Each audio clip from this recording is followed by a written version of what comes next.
আজ রান্না করছি ঝিঙে আলু পোস্ত। তো প্রথমেই কড়াইতে সর্ষের তেল দিয়ে দিয়েছি আর তারপর ফোড়ন হিসেবে দিয়েছি কালো জিরে। আর এই দিকে দেখো আমি ঝিঙে আর আলুটাকে এইভাবে কেটে রেখেছিলাম। তো তারপর আলুগুলোকে আমি দিয়ে দিয়েছি কড়াইতে। অন্য সময় আমি এরকম লম্বা কাটি না, তবে আজকে একটু লম্বা করেই কেটেছি। আর একটু লাল লাল করে ভেজে নেওয়ার পর এর মধ্যে দিয়ে দিয়েছি কেটে রাখা ঝিঙেগুলো। তো এরপর এটাকেও একটু নাড়াচাড়া করে নিচ্ছি ভালো করে। তারপর এর মধ্যে দিয়ে দিচ্ছি পরিমাণ মতো লবণ। তারপর আবারও একটু ভালো করে নাড়াচাড়া করে নিচ্ছি। আর তারপর দিয়ে দিলাম সামান্য পরিমাণ হলুদ। হলুদটা তোমরা স্কিপ করতে পারো, আমি দিয়েছি। তারপর এটাকে ঢাকা দিয়ে দিয়েছি আর ঢাকা তুলে আবারও এটাকে ভালোভাবে নাড়াচাড়া করে নেব।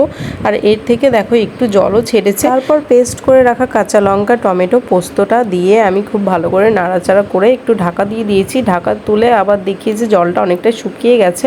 তো এরপর আমি আবারও যেই এক্সট্রা জল ছিল সেই জলটা দিয়ে দিয়েছি, কারণ আলুটাকেও সেদ্ধ হতে দিতে হবে। এরপর আবারও ভালো করে নাড়াচাড়া করে ঢেকে দিয়েছি। ঢাকা তুলে আর কি দেখি যে আলুগুলো সিদ্ধ হয়ে গেছে। এরপর এর মধ্যে সামান্য পরিমাণ চিনি দিয়ে এটাকে ভালো করে ফুটিয়ে নিলেই তৈরি আমাদের ঝিঙে আলু পোস্ত। আর এই দিকে দেখো ঝড় বৃষ্টিও শুরু হয়েছে। তো রেসিপিটা কেমন লাগলো অবশ্যই জানিও।